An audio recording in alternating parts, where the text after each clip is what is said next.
Ya ustedes se dieron cuenta de quién vamos a estudiar, ¿no? O de quién se va a tratar el sermón en esta mañana. Algunos dirán, no, pues este personaje es tan negativo que es difícil extractar algo bueno de él. Pero vamos a ver en el siguiente sermón, hermanos, 3 enseñanzas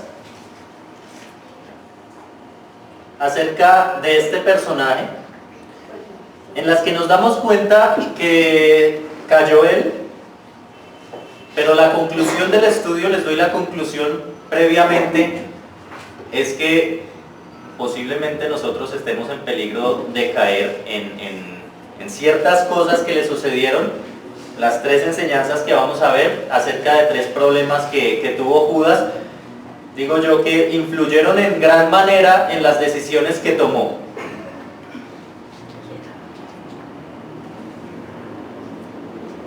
Vamos a empezar, hermanos, con el primero. Primera enseñanza que encontramos sobre este personaje. Judas estaba muy cerca, pero al mismo tiempo estaba muy lejos de Cristo. Muy cerca, ¿por qué? Como todos ustedes habrán leído, personajes como Zaqueo. Zaqueo era rico, publicano, pero de todas maneras le tocó subirse a un árbol para poder ver a Cristo, por lo que era bajito. Bueno, pero había muchas personas posiblemente en ese tiempo que les quedaba muy difícil por la multitud que seguía a Cristo acercarse a Cristo. A las personas que de pronto en las ciudades que iba recibían algún milagro de parte del Señor Jesucristo, recibían ese milagro, eran testigos de aquel milagro, pero cuando Cristo se iba de esa ciudad, pues la gente volvía a su vida cotidiana normal. Cristo seguía haciendo milagros en otras ciudades y a ellos les tocaba conformarse con escuchar acerca de los milagros que hizo en otra ciudad. Pero estamos viendo un personaje que fue del muy selecto, muy pequeño grupo de los apóstoles, de las personas que anduvieron con él para todo lado. Durante aquellos 3 años, ellos estaban en las duras, en las maduras con Cristo. Se daban cuenta, en especial Judas, de quien estamos hablando, de los milagros, de las señales, se daba cuenta de las enseñanzas, estaba en primera fila, mirando, escuchando todo lo que Cristo decía. ¿Cuántos ricos en ese tiempo y en este tiempo, diría yo, cuánto pagarían, darían toda su fortuna por haber estado cerca a Cristo, escuchando de primeras ahí, en primera plana, en primera fila, lo que Cristo enseñaba? Porque como las enseñanzas de Cristo, no ha habido en el mundo, en toda la historia de la humanidad, no ha habido quien dé las enseñanzas que dio Cristo. Judas estaba ahí, como apóstol. La gente posiblemente diría, no cualquiera puede andar con Cristo, porque la gente se daba cuenta de quién era Cristo. Decían, no cualquiera es digno de andar con el Hijo de Dios. Entonces, para la gente aparentemente un apóstol, persona cercana a Cristo, persona elevada espiritualmente.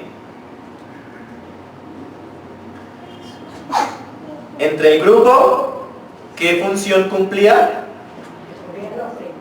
Tesorero. O sea, es un cargo de honor.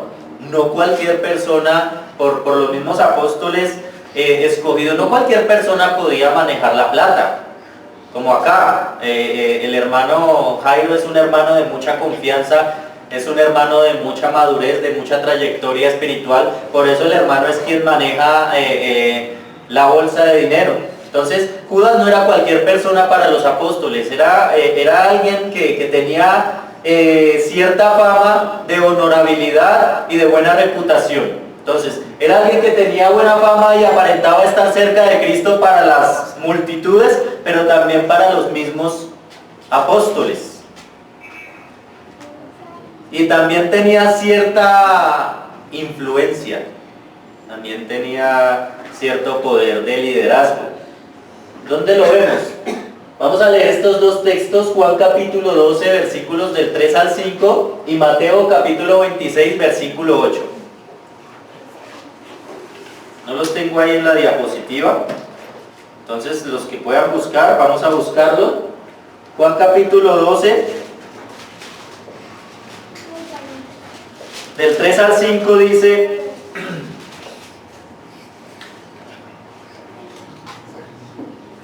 Entonces María tomó una libra de perfume de nardo puro, de mucho precio, y ungió los pies de Jesús y los enjugó con sus cabellos.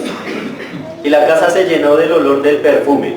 Y dijo uno de sus discípulos, Judas Iscariote, hijo de Simón, el que le había de entregar: ¿Por qué no fue este perfume vendido por 400 denarios y dado a los pobres? Mateo capítulo 26, versículo 8.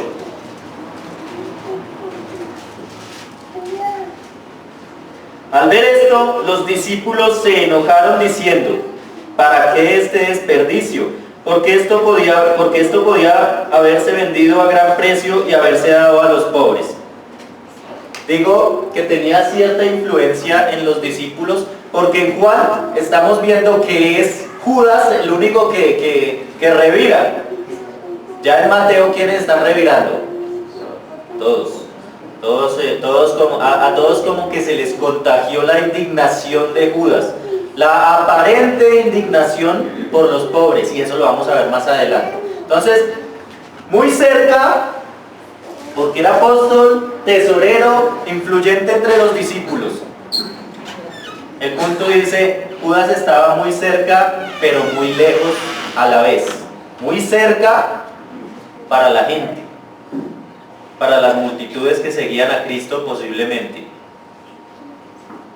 Muy lejos.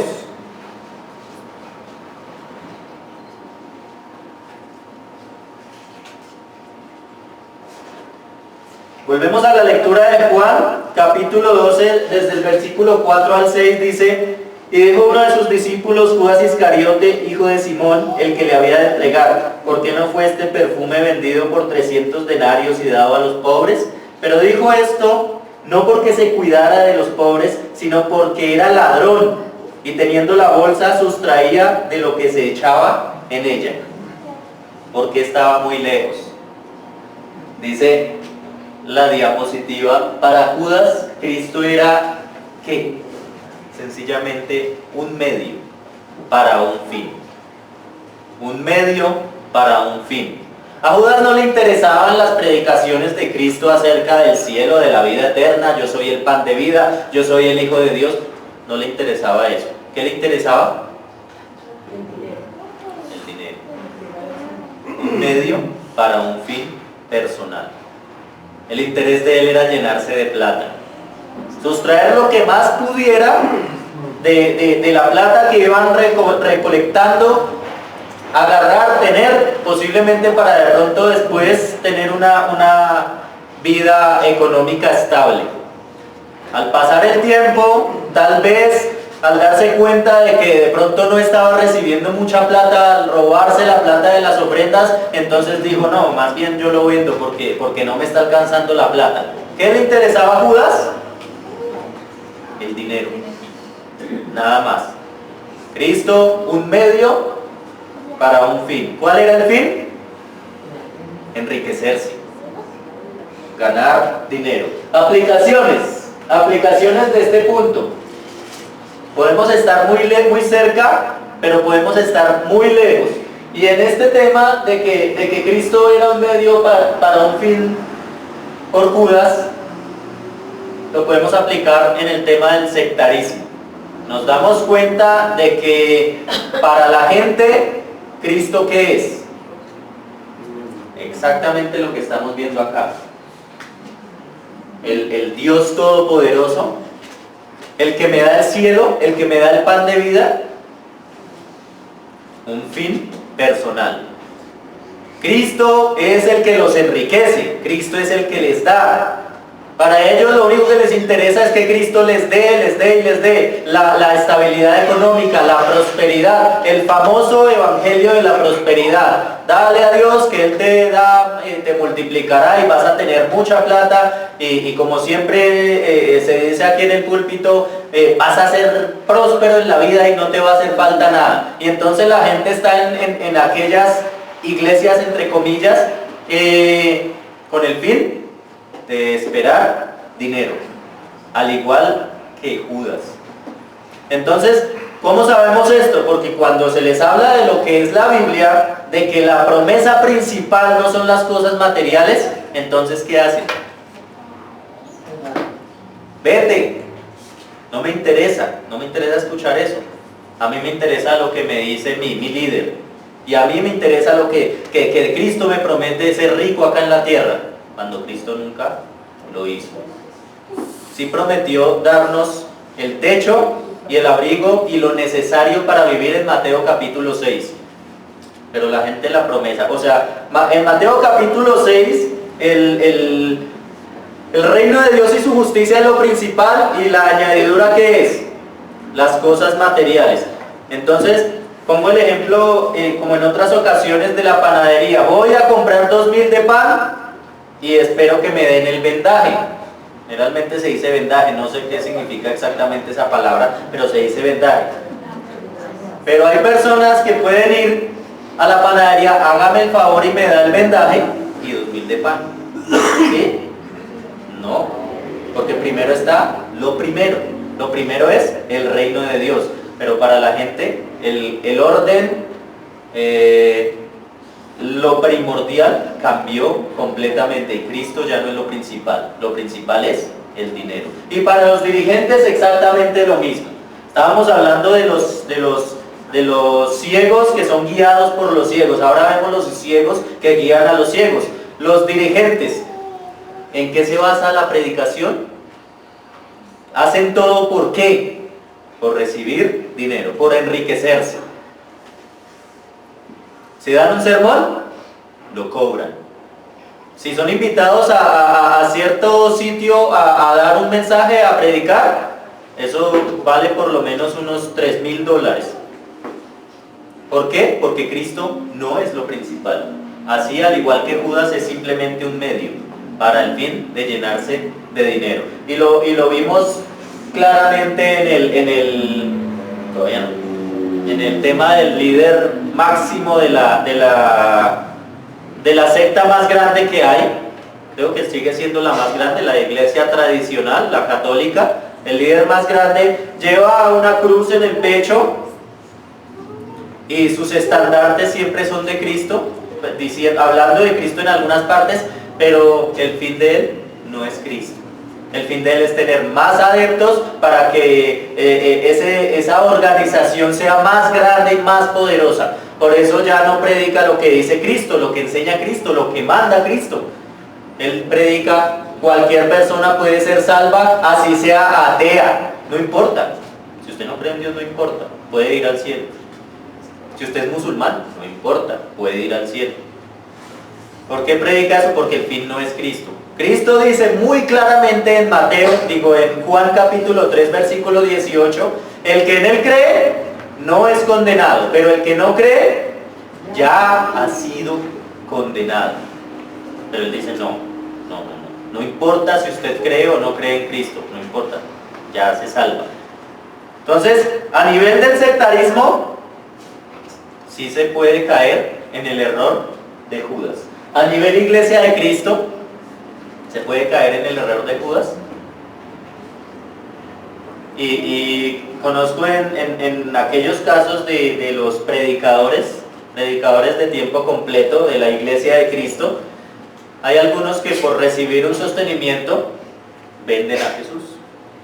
Prefieren recibir el dinero, pero no tienen la más mínima intención de predicarle a las personas que no conocen de Cristo.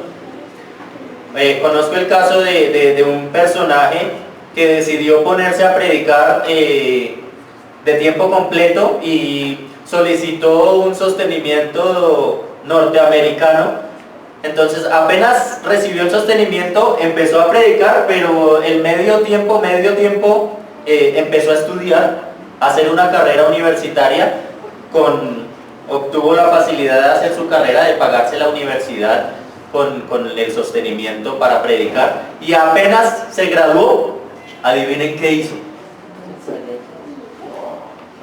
Dejó de predicar. Empezó a ejercer lo que había estudiado y la predicación quedó atrás. Para él, ¿qué era Cristo? Un medio para sus fines personales. Para sus fines personales. Pero vengámonos más acá, más a nosotros. El hermano Mario hacía colación a Gálatas capítulo 6 versículo 2, en donde dice que sobrellevemos los unos las cargas de los otros y cumplamos la ley de Cristo. Y me acuerdo de un hermano que se llama Gardner Hall, que yo creo que todos ustedes lo conocen. El hermano da un mensaje sobre que hay dos clases de personas en la iglesia, que son los dadores y los recibidores. ¿Quiénes son los recibidores? ¿Quiénes son los dadores? Los recibidores, los que siempre quieren llegar a recibir algo. El sermón no me gustó, el hermano no me saludó, no me visitan, los hermanos no están pendientes de mí. El hermano Garner decía, esos son los recibidores, los que siempre quieren recibir y nunca quieren hacer nada por las personas de la iglesia. Los dadores, al contrario, son los que cumplen la ley de Cristo según el texto de Gálatas capítulo 6 versículo 2. Los que están más pendientes de sí mismos, de su propio beneficio, están más pendientes del beneficio de los demás que del propio. Están más pendientes de las demás personas. Dice Filipenses capítulo 2, nada hagáis por contienda o por vanagloria. Y no se miren a sí mismos, no estén solo pendientes de ustedes, sino antes consideren a los demás como superiores a ustedes mismos. Entonces, cuando nosotros somos sencillamente recibidores, cuando no venimos aquí a la iglesia a dar, sino solo a recibir y a esperar que Dios nos dé, entonces tenemos la misma forma de ser de Judas. Podemos estar muy cerca, pero también estamos muy lejos de Cristo, porque Cristo sencillamente es un fin y no es el fin. Cristo sencillamente es un medio para un fin, pero no es el fin, no es el propósito de nuestras vidas, no es el motor. La salvación de nuestra alma no es lo primordial. Ahí en ese momento estamos cayendo en el error de este personaje. Seguimos. Segundo punto, segunda enseñanza que obtenemos de Judas. Él no sabía en realidad quién era Cristo. No sabía. Primera de Corintios capítulo 2, 14 dice, pero el hombre natural no percibe las cosas que son del Espíritu de Dios, porque para él son locura, y no las puede entender porque se han de discernir espiritualmente. Dice, el hombre natural no percibe las cosas del Espíritu. Judas, cuando Cristo estaba enseñando, cuando estaba en el monte de los olivos, cuando estaba dando esas predicaciones tan profundas, haciendo entender que Él era el pan de vida, que Él era Dios, el Hijo de Dios, por eso la mayoría de los discípulos lo entendieron. Judas no lo entendió. ¿Por qué no lo entendió? Porque estaba en su carne, era un hombre natural, porque en ese momento en que Cristo estaba dando las enseñanzas sobre la vida eterna, ¿él en qué estaba pensando? Seguramente estaba así. Y Cristo allá enseñando, yo soy el pan de vida. El que a mí viene no tendrá hambre jamás. El que en mí cree no volverá a tener sed. ¿Y Judas qué estaba haciendo? Embolsillándose la platica y mirando qué iba a hacer para su sostenimiento y cómo iba a agrandar sus arcas. Por eso no entendió la magnitud del personaje que le estaba hablando. Mateo capítulo 27 versículos del 3 al 4, y ahí ese versículo nos aclara y nos da una luz de por qué digo que no entendió, no sabía quién era Jesús. Dice, entonces Judas, el que le había entregado, viendo que era condenado, devolvió arrepentido las 30 piezas de plata a los principales sacerdotes y a los ancianos, diciendo, yo he pecado entregando sangre inocente. Mas ellos dijeron, ¿qué nos importa a nosotros? Allá tú. ¿Por qué se dice que no entendió quién era Cristo? Dice el versículo 1 de Mateo 27 que todos los sacerdotes y los principales del pueblo de Israel se reunieron y acordaron en concilio matar a Jesús. Y ahí en ese momento fue que Judas empezó a pensar y se sintió mal. Cuando se dio cuenta de que el que le había entregado, viendo que era condenado, le volvió arrepentido las 30 piezas de plata. En el momento en que se dio cuenta que iban a matar a Cristo, tuvo el cargo de conciencia. ¿Y qué dijo? Diciendo, versículo 4, yo he pecado entregando sangre inocente. Judas no dijo, yo he pecado entregando al Creador, yo he pecado entregando al Hijo de Dios, al Creador del universo, de lo visible y de lo invisible. No dijo eso. ¿Qué dijo? Sencillamente yo entregué a una persona. Él no veía más allá. Para él Cristo era simplemente una persona, nada más. Por eso dice, yo he pecado entregando sangre inocente. Le entró un cargo de conciencia, un remordimiento, pero porque había entregado a una persona que no había hecho ningún crimen, a la muerte. No porque fuera Cristo, no porque fuera el Mesías, el Creador, sino por eso. Por eso decimos, no sabía quién era Jesús. Dice la diapositiva, si el hombre muchas veces en vez de estar pensando en las cosas del mundo, le cogiera el hilo al estudio e interiorización de la palabra de Dios, dimensionaría quién es Jesucristo, quién es el que le está exhortando a la santidad y cambiaría su rumbo por amor y temor, entendiendo que es el Creador del universo. Hebreos capítulo 12, versículo 25 dice, mirad que no desechéis al que habla, porque si no escaparon aquellos que desecharon al que los amonestaba en la tierra, mucho menos nosotros si desecharemos al que amonesta desde los cielos. ¿Quién es el que amonesta desde los cielos? ¿Y quién era el que estaba amonestando en la tierra según este versículo? Yo sé que es un sermón, pero si la tienen la pueden decir desde su silla. ¿Quién era el que amonestaba desde la tierra? Moisés. El contexto viene hablando de Moisés, viene hablando de cuando Moisés les habló desde el monte Sinaí, que escucharon la voz de Dios, pero dijeron, no queremos escuchar la voz de Dios porque es muy poderosa y de pronto morimos, más bien síguenos hablando tú. Dice, no escaparon a Moisés. Y si no escaparon a Moisés, mucho menos ahora van a escapar al que amonesta desde los cielos, a Dios el Padre, que habló por medio de ¿quién? De Cristo. Cuando Judas no escuchaba los mensajes de Jesús, estaba sencillamente teniendo en poco al que amonesta desde el cielo. Dice Hebreos capítulo 10, versículo 28 al 30. El que viola la ley de Moisés por el testimonio de 2 o 3 testigos muere irremisiblemente. ¿Cuánto mayor castigo que pensáis que merecerá el que pisoteare al Hijo de Dios y tuviere por inmunda la sangre del pacto en la cual fue santificado e hiciere afrenta al Espíritu de gracia? Otra vez diciendo, es peor ahorita que en el Antiguo Testamento. Dice, el que viola la ley de Moisés muere irremisiblemente. Pero ahora, ¿cuánto mayor castigo pensáis que merecerá quién? El que pisotea a Jesús, el que no le pone cuidado. El Judas, que mientras Cristo estaba enseñando, estaba robándose la plata. Y por eso cuando lo entregó sintió el remordimiento no de haber entregado al Creador del universo, sino de haber entregado a un hombre común y corriente. ¿Por qué? Porque si desechamos la palabra del Señor, no comprendemos. Porque en la palabra del Señor está descrito quién es Jesús, qué representa para nosotros, qué representa su sacrificio, qué representa la cruz, qué representa el haber derramado toda su sangre. Si nosotros no escudriñamos la palabra del Señor, si nosotros no obedecemos, no interiorizamos lo que dice acerca de Jesús, estamos teniendo en poco a Cristo, como lo hacía Judas. Y ese fue uno de sus grandes errores.